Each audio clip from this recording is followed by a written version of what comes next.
আসসালামু আলাইকুম রহমতুল্লাহ বরকাতুহু।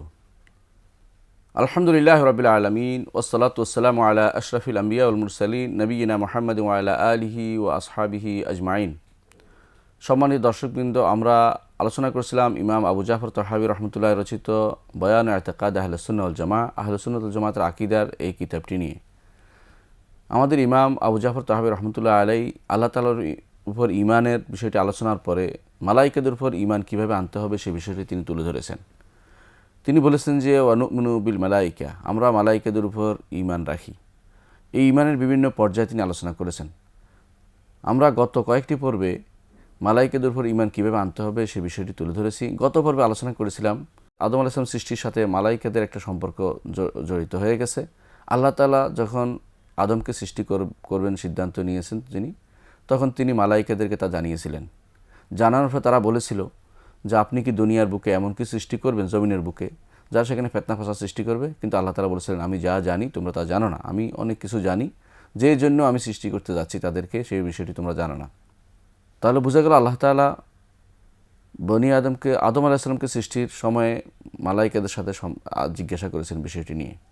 আবার আল্লাহ তাআলা আদম আলাইহিস সালামকে সৃষ্টির পরে মালায়েকা দিয়ে তাদেরকে সম্মানের সিজদা করিয়েছিলেন, অর্থাৎ মালায়েকারা তাদেরকে আদম আলাইহিস সালামকে সম্মান করেছিল, ইবলিস সিজদা করেনি। আমরা এই বিষয়টি গতভাবে আলোচনা করেছিলাম। আজকে আমরা আলোচনা করব আদম আলাইহিসসালামের সাথে মালায়েকাদের আর কি সম্পর্ক ছিল এবং বনি আদমের সাথে মালায়েকাদের আর কি সম্পর্ক ছিল। আদম আলাইহিসসালামকে সৃষ্টির পরে আল্লাহ তাআলা বললেন যে যাও তুমি গিয়ে দেখো ওখানে কিছু মালায়েকারা বসে আছে, ওদের কাছে যাও, গিয়ে তাদেরকে সালাম দাও, তারা কি জবাব দেয় সেটা তুমি দেখো, সেটা তোমার সম্মান, তোমার জন্য এবং তোমার সন্তান, অনাগত সন্তানদের জন্য সেটা এরকম সম্ভাষণ হিসাবে গ্রহণযোগ্য হবে বা সেটা গৃহীত হবে, সে বিষয়টি তুমি দেখো। তিনি গিয়ে তাদেরকে সালাম করলেন, আসসালামু আলাইকুম বললেন। তখন তারা জবাবে বললেন আসসালামু আলাইকুম ওয়া রাহমাতুল্লাহ। তারাও এটা বললেন ওয়া রাহমাতুল্লাহ বাড়িয়ে দিন, আসসালামু আলাইকুম ওয়া রাহমাতুল্লাহ, আসসালামু আলাইকা ওয়া রাহমাতুল্লাহ, শিখিয়ে দিলেন যে কীভাবে সালাম দিতে হবে। সেই সালামটি আজও প্রচলিত আছে, মুসলিমরা আমরা দিয়ে থাকি আসসালামু আলাইকা ওয়া রাহমাতুল্লাহ। এটা মুত্তাফাকুন আলাইহি, হাদিসটি বুখারী মুসলিম বর্ণিত হয়েছে। অনুরূপভাবে আদম আলাইহিসসালামকে সারা জীবন মালায়েকারা দেখে রেখেছেন এবং যখন তিনি মারা যান তখন কি করবেন তার সন্তানরা বুঝতে পারছিল না, যে প্রথম মৃত্যু আদম আলাইহিসসালামের, দুনিয়ার বুকে প্রথম মৃত্যু কি করবেন। তখন মালায়েকারা এসে তাকে গোসল দিয়েছিলেন। উবাই ইবনে কাব রাদিয়াল্লাহু আনহু বলেন, রাসূলুল্লাহ সাল্লাল্লাহু আলাইহি ওয়াসাল্লাম বলেছেন, লাম্মা তুফিয়া আদম গাসসালাতুল মালায়েকা বিল মা'i উইতরান, যখন আদম আলাইহিস সালামের মৃত্যু হলো তখন ফেরেশতারা তাকে গোসল দেয়ালো, ধুইলো, পরিষ্কার করলো পানি দিয়ে, উইতরান বেজোড় সংখ্যায়, অর্থাৎ 3, 5 এরকম বেজোড় সংখ্যায়, ও আল হাদুলাহু, এবং জমিনের বুকে তার জন্য কবর খুঁড়লো। ওকালু, এবং তারা বলে দিল, হাজি সুন্নাত আদম ফি ওয়ালাদিহি, এটি হচ্ছে আদমের সুন্নাত, তার সন্তানদের মধ্যে তাই জারি হবে, অর্থাৎ তারা কবরে দিতে হবে, তারা তাদের সন্তানদেরকে কবরে দিবে মৃত্যুর পরে। এই হাদিসটি ইমাম হাকিম তার মুস্তাদরিকে বর্ণনা করেছেন এবং ইমাম তাবারানী তার মুরজামুল আওসাতে বর্ণনা করেছেন। হাদিসটি সনদ শুদ্ধ। অনুরূপভাবে মালায়েকারা যেমনি আদম আলাইহিস সালামকে গুরুত্বের সাথে তাকে দেখাশোনা করেছেন, বনি আদমকেও মালায়েকারা দেখাশোনা করে থাকেন। বনি আদমের সাথে মালায়েকাদের সম্পর্ক অত্যন্ত নিবিড়। কীরকম নিবিড় মালায়েকাদের সম্পর্ক বনি আদমের সাথে? মালায়েকারা বনি আদমের সৃষ্টির সময় থেকে তারা কিছু নির্দেশনা প্রাপ্ত হন। একজন মানুষ যখন মায়ের পেটে থাকে তখন তার সাথে মালায়েকাদের একটা সম্পর্ক জড়িত হয়ে যায়। আবু যর রাদিয়াল্লাহু আনহু বলেন, সহিহ মুসলিমে হাদিসটি এসেছে, তিনি বলেন, ইজা মাররা বিন নুতফাতে ইসনাতানি ওয়া আরবাউনা লাইলা, যখন কোনো বীর্যের 42 দিন পার হয় মায়ের পেটে, বারাসাল্লাহু তাআলা ইলাইহা মালাকান, আল্লাহ তাআলা সেখানে তার জন্য সেই বীর্যের কাছে একটি ফেরেশতা পাঠান মায়ের পেটে, ফাসাওয়ারাহা, সে পরবর্তীতে সেটাকে রূপ দান করেন। 42 দিনে পূর্ণ রূপ পায় না, ফা বলা হয়েছে এখানে। আমরা অনেক সময় হাদিসের অর্থ বুঝতে ভুল করি। এখানে বর্ণনাকারী সংক্ষেপ করেছেন, অর্থাৎ ফেরেশতা পাঠান, ধীরে ধীরে সেটাকে সে পূর্ণ রূপ দান করেন যখন পর্যন্ত নির্দেশনা আসবে। অন্য হাদিসে এটা বিস্তারিত ব্যাখ্যা এসেছে।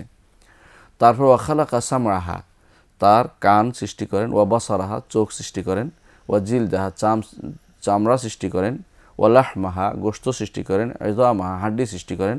এ সবই করেন ধীরে ধীরে দৃঢ় প্রকৃতিতে, যেভাবে আল্লাহ তাআলা নির্দেশ দিয়েছেন সেভাবে করেন। অর্থাৎ মানুষের তৈরি, মানুষের মায়ের পেটে জন্ম হওয়ার ক্ষেত্রে মালাইকাদের একটি বিরাট ভূমিকা রয়েছে। তারা সেই আল্লাহর নির্দেশনা অনুসারে সেগুলি কমপ্লিট করে থাকেন।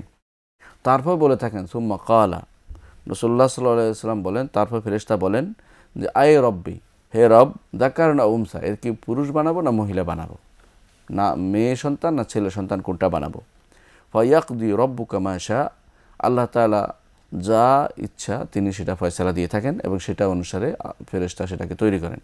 ওয়াক্তুবুল মালিক আর ফেরেশতা মালাক সেটাকে লিখে নেন, কী করতে হবে সেটা লিখে নেন।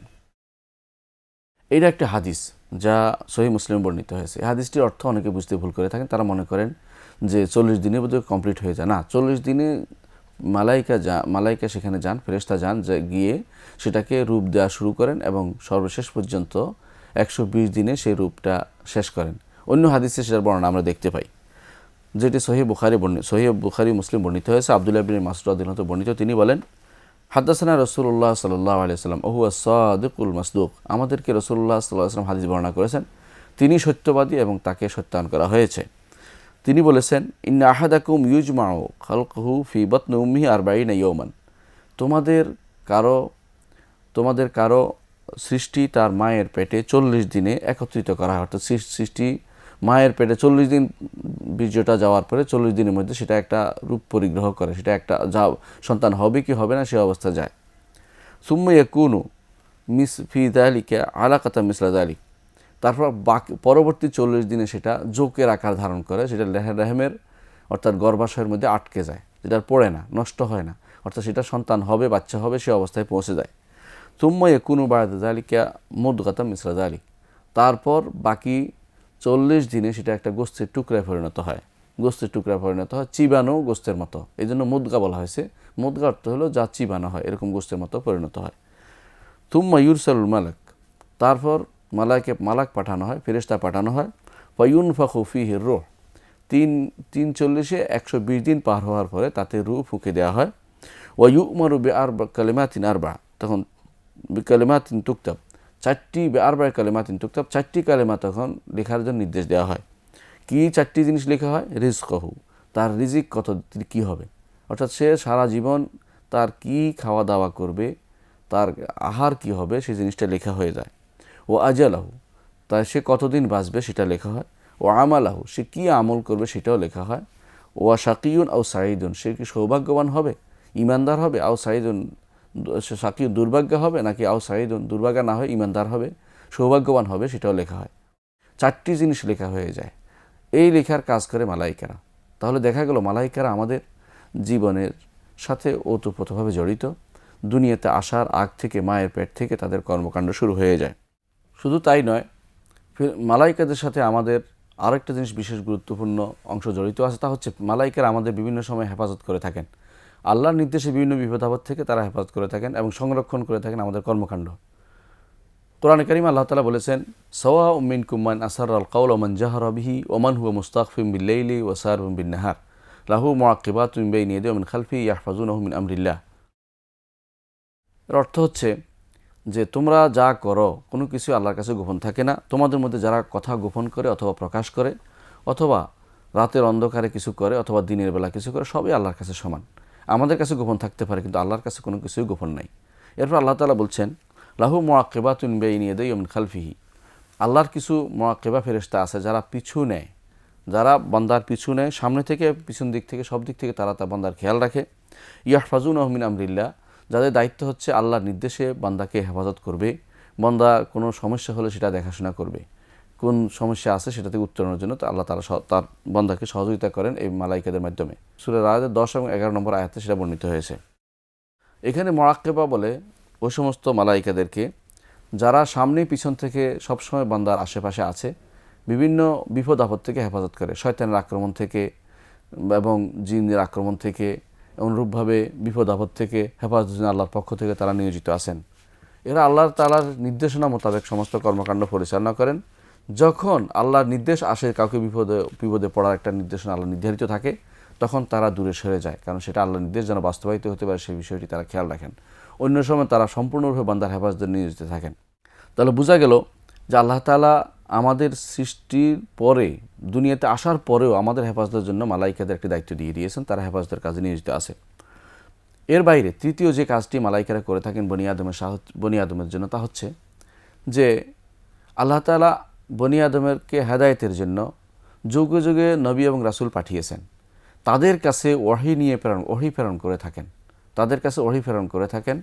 সেই ওহীটা নিয়ে আসে মালাইকারা ফেরেশতারা সেই ওহী নিয়ে আসে নবী এবং রাসূলদের কাছে ওহী নিয়ে আসেন। কোরআনে কারিমে এই জন্য আল্লাহ তাআলা জিবরিল আলাইহিস সালাতু ওয়াস সালামকে এই বিষয়টির জন্য বিশেষভাবে উল্লেখ করেছেন। আল্লাহ তাআলা বলেছেন, কুল মান কানা আদুওয়ান লিজিবরিল ফাইন্নাহু নাজ্জালাহু আলা কলবিকা বিইজনিল্লাহ মুসাদ্দিকাল লিমা বাইনা ইয়াদাইহি। বলুন হে নবী, যারা শত্রু হবে জিবরিলের, তাদের শত্রুতার কোনো মূল্য হয় না, এর কোনো অর্থ নেই। কারণ হচ্ছে ফাইন্নাহু নাজ্জালাহু আলা কলবিকা, তিনি তো আপনার অন্তরে নাজিল করেন কোরআনকে, বাণীকে, আল্লাহর ওহী নিয়ে আসেন। বিইজনিল্লাহ, আল্লাহর নির্দেশে তা নিয়ে আসেন। মুসাদ্দিকাল লিমা বাইনা ইয়াদাইহি, এর পূর্বে যে সমস্ত কিতাব নাজিল হয়েছে সেগুলিকে সত্যায়ন করে। অর্থাৎ যুগে যুগে যে সমস্ত নবী রাসূল এসেছেন সবার কাছেই জিবরিল আলাইহিস সালাতু ওয়াস সালাম ওহী নিয়ে আসতেন। সুতরাং তার ওহী নিয়ে আসার বিষয়টি নিয়ে যারা শত্রুতা পোষণ করে তারা ঈমানদার হইতে পারে না, তারা কাফের। আল্লাহ তাআলা এই কথা বলে বুঝাইতে চাইলেন আমাদের এটা, যে বনি আদমের কাছে হেদায়েতের জন্য আমি যখন কিতাব প্রেরণ করতে চাই তখন এই মালাইকাদের ব্যবস্থা করে থাকি। মালাইকারাই, এই ফেরেশতারাই বনি আদমের জন্য গুরুত্বপূর্ণ কাজ করে থাকে, তাদের কাছে হেদায়েতের বাণী নিয়ে যায় এবং তা রাসূল এবং নবীদের কাছে তা নিয়ে যান। কোরআনে কারিমে আল্লাহ তাআলা অন্য আয়াতে বলেছেন, নাযালা বিহির রুহুল আমিন, রুহুল আমিন এই কিতাব নিয়ে নাজিল হয়েছে আলা কলবিকা, আপনার অন্তরে, লিতাকুনা মিনাল মুনজিরিন, যাতে আপনি আল্লাহ তাআলার পক্ষ থেকে এই কাফের মুশরিক এবং যারা আল্লাহ তাআলার বান্দা তাদেরকে আপনি ভীতি প্রদর্শন করাতে পারেন। এই কোরআনের মাধ্যমে, এই বাণীর মাধ্যমে, ওহীর মাধ্যমে আল্লাহ তাআলা এই নাজিল করেন, ফেরেশতাদের মাধ্যমে সেটা নাজিল করে থাকেন। ফেরেশতারা এই বাণী নিয়ে আসে আল্লাহ নবী এবং রাসূলদের কাছে। জিবরিল আলাইহিস সালাতু ওয়াস সালাম যুগে যুগে কাজটি পালন করেছেন, এমনকি আমাদের নবী মুহাম্মদ রাসূলুল্লাহ সাল্লাল্লাহু আলাইহি ওয়াসাল্লাম, তার কাছেও জিবরিল আলাইহিস সালাতু ওয়াস সালাম ওহী নিয়ে এসেছিলেন। ইবনে আব্বাস রাদিয়াল্লাহু আনহু বলেন, বাইনামা জিবরিল কাঈদুন ইনদা নবী সাল্লাল্লাহু আলাইহি ওয়াসাল্লাম সামিআ নাকিদান মিন ফাওকিহি ফারাফা রা'সাহু فقال هذا باب من السماء فتح اليوم لم يفتح قط إلا اليوم فنزل به منه ملك فقال هذا ملك نزل إلى الأرض لم ينزل قط إلا اليوم فسلم وقال أبشر بنورين أوتيتهما لم يؤتهما نبي قبلك فاتحة الكتاب وخاتم سورة البقرة لن تقرأ بحرف منهما إلا أعطيته মুসলিমের হাদিস, সহিহ মুসলিমের হাদিসটি এসেছে। তার অর্থ হচ্ছে, জিবরিল আলাইহিস সালাতু ওয়াস সালাম একবার বসা ছিলেন মুহাম্মদ সাল্লাল্লাহু আলাইহি ওয়াসাল্লামের কাছে। এমন সময় তিনি একটি শব্দ শুনতে পেলেন। শোনার পরে তিনি বললেন যে এই দরজা খোলা হয়েছে, এখন আকাশের একটি দরজা খোলা হয়েছে, এখান থেকে একজন ফেরেশতা নাজিল হয়েছে। তিনি আর কোনোদিন নাজিল হননি, তিনি প্রথম দুনিয়ার বুকে এসেছেন। তিনি দুইটি জিনিস নিয়ে আসছেন, একটি হচ্ছে ফাতিহাতুল কিতাব সূরা ফাতিহা, আরেকটি হচ্ছে তিনি খাওয়াতিমু সূরাতুল বাকারা, সূরা বাকারার শেষ দুটি আয়াত নিয়ে এসেছেন। লান তাকরা বিহারফিন মিনহুমা ইল্লা উতিতা, এগুলি পড়লে আল্লাহ তাআলা সেগুলো অনুসারে আপনাকে দান করবেন, যে পড়বে তাকে দান করবে। তাহলে বোঝা গেল জিবরিল আলাইহিস সালাম ওহী নিয়ে আসতেন, সাথে সাথে অন্য কোনো মালাইকাকেও আল্লাহ তাআলা সেই দায়িত্ব দিয়ে থাকেন, যেমন এই ফেরেশতাকে তিনি দায়িত্ব দিয়েছিলেন। নবীরা এই ওহীর কাজ, এই ওহীর দায়িত্ব আল্লাহর কাছ থেকে প্রাপ্ত হন এবং মানুষের কাছে সেটা প্রকাশ করে থাকেন, কিন্তু সেটা নিয়ে আসেন মালাইকারা, সেটা নিয়ে আসেন ফেরেশতারা। ফেরেশতাদের এই দায়িত্ব বনি আদম হেদায়েতের জন্য তারা সেটা পালন করে থাকেন। তবে একটি কথা মনে রাখতে হবে, এটা যে যাদের কাছেই মালাইকা আসে বা ফেরেশতা আসে তারাই নবী হতে হবে জরুরি নয়। কারণ অনেকের কাছে আল্লাহ তাআলা ফেরেশতা পাঠিয়েছেন কিন্তু তারা নবী রাসূল নন। যেমন আল্লাহ তাআলা মারিয়ামের কাছে পাঠিয়েছিলেন এবং আল্লাহ তাআলা এক অন্ধের কাছে পাঠিয়েছিলেন, ফেরেশতা পাঠিয়েছিলেন, কিন্তু তারা নবী নন। অনুরূপভাবে আল্লাহ তাআলা কোনো ওই ব্যক্তির কাছে পাঠিয়েছেন যে ব্যক্তি তার ভাইকে ভালোবাসে, সে পথে পাঠিয়েছিলেন মালাইকা তার সাথে কথা বলেছেন। সুতরাং যাদের কাছেই মালাইকা পাঠা তারা নবী রাসূল হিসেবে জরুরি নয়, কিন্তু আল্লাহ তাআলা এই মালাইকাদের বনি আদমের কর্মকাণ্ডে বিভিন্ন সময় সহযোগিতা করেন, সেটাই প্রমাণ করে। অনুরূপভাবে রাসূলুল্লাহ সাল্লাল্লাহু আলাইহি ওয়াসাল্লামের কাছে মালাইকারা ওহী নিয়ে আসতেন বিভিন্নভাবে।